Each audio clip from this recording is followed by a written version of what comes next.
Comme on l'a vu, l'être humain est un composé de croyances. On est composé de plein de bulles de croyances qui font que l'on vit l'expérience de nos croyances. Si vous pensez que tous les hommes sont mauvais, eh bien vous allez expérimenter dans votre bulle de croyances que tous les hommes sont mauvais, forcément, parce que vous allez avoir le regard de la personne qui pense que tous les hommes sont mauvais. Et lorsqu'on cherche quelque chose, forcément, on voit tout ce qui correspond à la chose.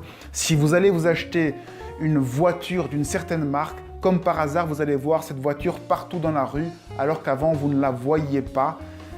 C'est pareil pour les croyances.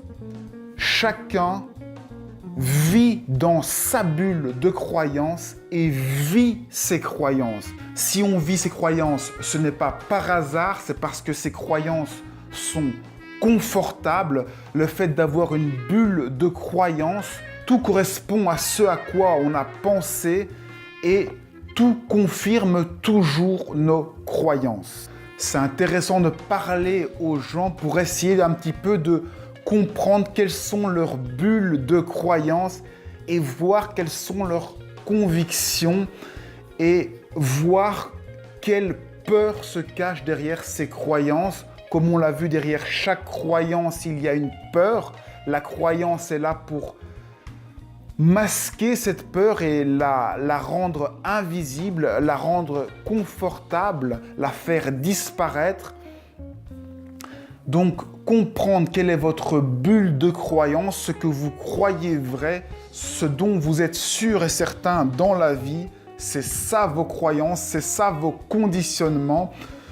Si vous croyez en la matière, que tout est solide, tout est bien dur, eh bien, ça va vous rassurer que rien ne va bouger. Quelque part, c'est la peur de disparaître, la peur de la mort.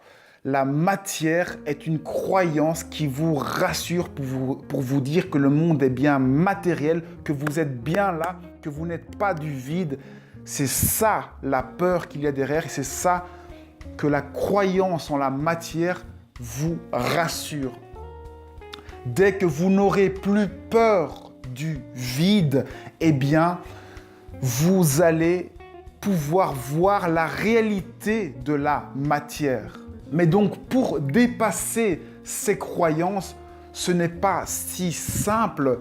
Il faut quelque chose de concret. Pour dépasser une croyance, il faut affronter la peur qui y est attachée.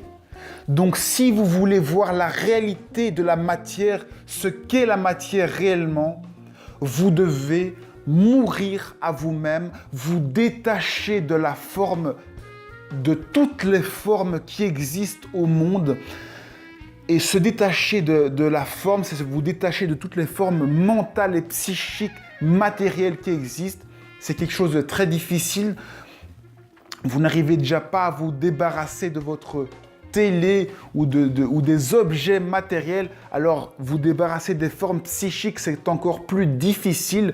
C'est pour ça que la croyance de la matière est toujours persistante et que la matière est toujours solide. C'est parce que vous n'avez pas encore déverrouillé la croyance en cette matière et la peur qui y est attachée, c'est l'attachement à tout ce qui est forme, à toutes les formes matérielles et toutes les formes psychiques.